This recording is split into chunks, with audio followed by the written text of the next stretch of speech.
The tapes still exist. You can find them online if you know where to look. They were recorded in a small house in rural Bavaria, Germany, between 1975 and 1976. On the tapes, you can hear a young woman's voice. Sometimes it is calm and clear. Then it changes. It drops into something lower, something guttural, something that does not sound like it belongs to a human throat. You can hear screaming. You can hear prayers being recited over the screaming. You can hear what sounds like two men trying to hold something down. The young woman on those tapes is named Anneliese Michel. She was 23 years old when they were recorded. She died on July 1st, 1976. She weighed 66 pounds. Her knees were destroyed from thousands of hours kneeling in prayer. She had multiple broken bones. Her cause of death was malnutrition and dehydration. She had been in a state of near starvation for almost a year. Two Catholic priests and her own parents were later convicted of negligent homicide. The question that nobody has ever fully answered is this: was Anneliese Michel a mentally ill young woman who was failed by everyone who loved her? Or was there something happening in that house that medicine has never been able to fully explain? Anneliese Michel was born on September 21st, 1952, in Liebelfing, a small town in Bavaria in what was then West Germany. Her family was devoutly Catholic. They attended Mass twice a week without fail. Her parents, Joseph and Anna Michel, raised her and her three sisters in a home where faith was not just a ritual. It was the structure of everything.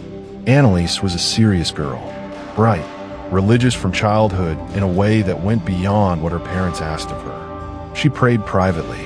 She read scripture alone. She was, by all accounts, a devoted and sincere young believer. There was nothing unusual about her until the night she was 16 years old and fell unconscious on her bedroom floor. Her body locked in a violent convulsion that lasted several minutes and left her dazed and frightened. It was 1968. Doctors examined her. They ran tests. They diagnosed her with temporal lobe epilepsy. Temporal lobe epilepsy is a neurological condition. It means that the part of the brain responsible for memory, emotion, and sensory experience is generating abnormal electrical signals. These signals can cause seizures. They can also cause hallucinations, vivid, terrifyingly real visions and sounds. In some patients, temporal lobe epilepsy produces a cluster of symptoms that neurologists call Gershwin syndrome. One of the features of this syndrome is hyperreligiosity, an intense and consuming preoccupation with spiritual experience, an overwhelming sense of divine or demonic presence, a feeling that the unseen world is pressing against the edges of everyday life. Anneliese had temporal lobe epilepsy. She also had, from the age of 16 onward, a growing and unshakable conviction that she was being watched by something evil. Through her late teens and early 20s, Anneliese was treated with multiple medications: anticonvulsants, antipsychotics, mood stabilizers. She was hospitalized several times. She enrolled at the University of Würzburg to study education and theology. Her classmates later described her as withdrawn and deeply religious. She was trying to live a normal life. She went to lectures. She sat with other students. She prayed. But behind that surface, something was deteriorating. She began to see faces, not imagined faces in the dark, real faces, pressing in at the corners of her vision during daylight hours. She described them as grimacing. She heard voices. They told her she was damned. They told her she would rot in hell. She began to feel an aversion to religious objects that she could not explain or control. She reportedly could not pass a church without feeling a force pushing her away. She told a priest that crucifixes burned her skin when she touched them. She could not eat food that had been blessed. She began to behave in ways that the medication could not account for, and that her family could not rationalize. She crawled under a table and growled for hours. She ate insects. She licked the floor. She drank her own urine. She bit the head off a dead bird. She performed 400 squats compulsively, without stopping, until her knees began to give way. Her parents reached out to several priests. Most of them said the same thing: go back to the doctors, continue the medication. The church, in 1970s Germany, was not in the business of performing exorcisms lightly. The rite of major exorcism from the Roman ritual of 1614 was rarely authorized. It required the approval of a bishop. It required evidence that all natural explanations had been exhausted. But Father Ernst Alt, a Jesuit priest who visited the family, wrote a letter to his bishop. He said something that would prove fatal. He wrote that Anneliese did not look like an epileptic to him. He did not consult her medical records. He did not speak with a neurologist.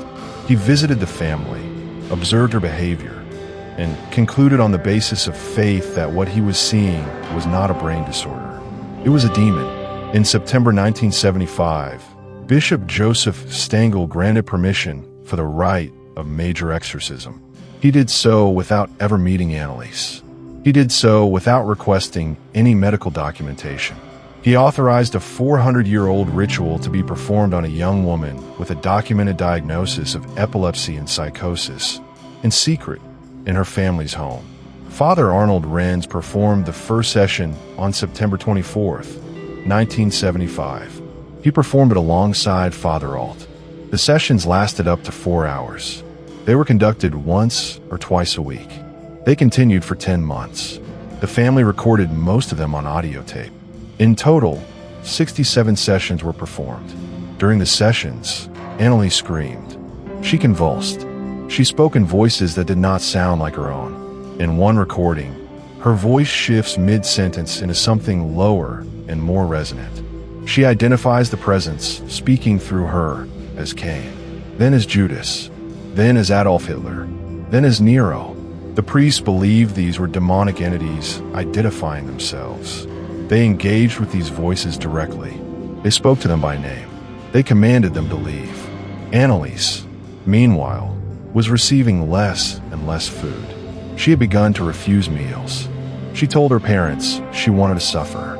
She said she wanted to atone for the sins of wayward youth and fallen priests.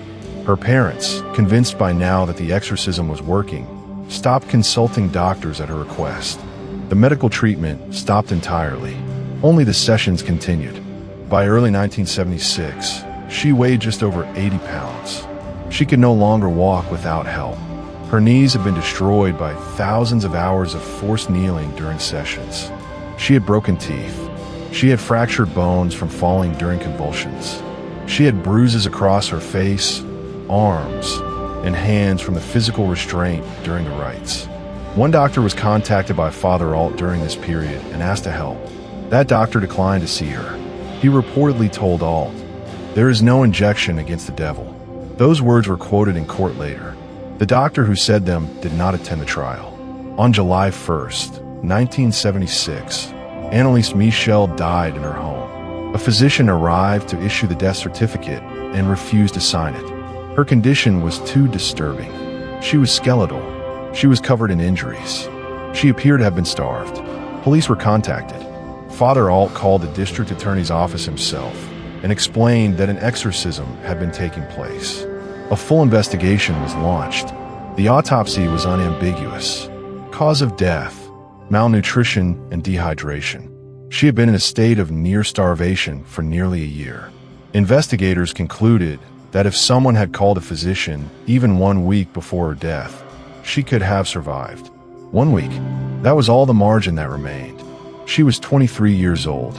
The state charged 4 people: her father Joseph Michel, her mother Anneliese Michel, Father Ernst Alt, and Father Arnold Renz. All 4 were charged with negligent homicide. The trial opened on March 30th, 1978, in the District Court of Aschaffenburg. It drew international attention. The courtroom became a collision between 2 completely different ways of understanding what had happened to Anneliese Michel. The prosecution called medical experts. Physicians and neurologists testified that Anneliese had not been possessed. Her symptoms, they said, were entirely consistent with severe temporal lobe, epilepsy complicated by religious psychosis.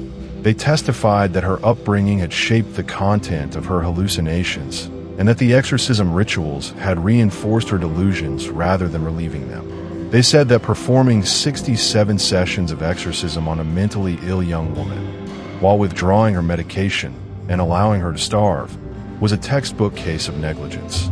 They said she could have been saved. She should have been saved. The defense argued differently. The defense played the recordings. The jury listened to Annelise's voice shifting. They listened to the guttural tones. The defense argued that the German Constitution protected the free exercise of religion. They argued that Anneliese herself had requested the exorcisms. They argued that the priest had acted in good faith within the authority of the church, and that faith itself could not be put on trial. The jury sided with the prosecution. All 4 defendants were found guilty of negligent homicide. The sentence was light: 6 months in prison, suspended to 3 years of probation, plus a fine. None of them served a single day in prison. The church, which had authorized and financed the rites, was not charged. Bishop Stengel, who had signed the authorization without ever meeting Anneliese, faced no legal consequences. He died in 1979. The church later changed its official position and stated that Anneliese had been mentally ill, not possessed. But the case did not end there. Because the tapes exist, researchers, clergy, journalists, and ordinary people have been listening to those recordings for nearly 50 years. The audio is genuinely disturbing in a way that is difficult to fully explain. Skeptical Inquirer, one of the most rigorous scientific publications dedicated to examining paranormal claims, published a detailed analysis. The author concluded that Anneliese almost certainly had temporal lobe epilepsy, and that her symptoms were medically explicable. But even that article acknowledged something difficult. The voice changes on the recordings are unusual, not supernatural, but unusual. The human vocal tract, under extreme stress, during prolonged seizure activity, during severe malnutrition, during psychological dissociation, can produce sounds that are not normally heard from that person. Temporal lobe epilepsy, in severe cases, can produce complex behavioral automatisms, elaborate, extended, involuntary behaviors that the patient is not consciously directing. The barking, the crawling, the compulsive squatting, these are consistent with severe epileptic episodes. The voices are consistent with psychosis shaped by deep religious belief. There is a medical explanation for everything that happened in that house. And yet, the tapes remain unsettling in a way that medicine does not fully account for. What we do not know is what Anneliese Michel experienced, not what the doctors recorded, not what the priest believed, what she from the inside actually experienced during those 10 months.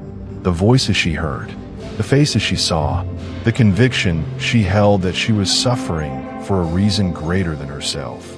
In her final weeks, she told one priest, "I want to suffer for other people." She believed that. Whether her belief was the product of a damaged brain interpreting the world through an intensely religious framework, or something else entirely, nobody who is alive today can say with certainty.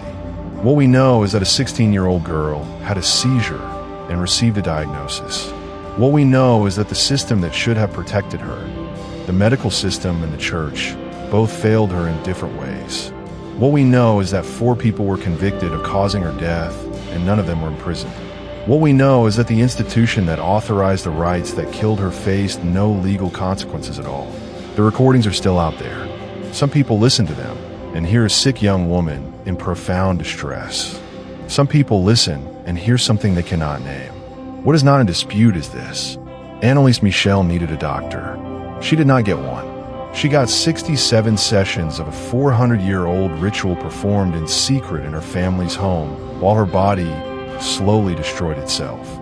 She weighed 66 pounds when she died. She had broken knees. She had fractured bones. She had not been given adequate food or water for almost a year.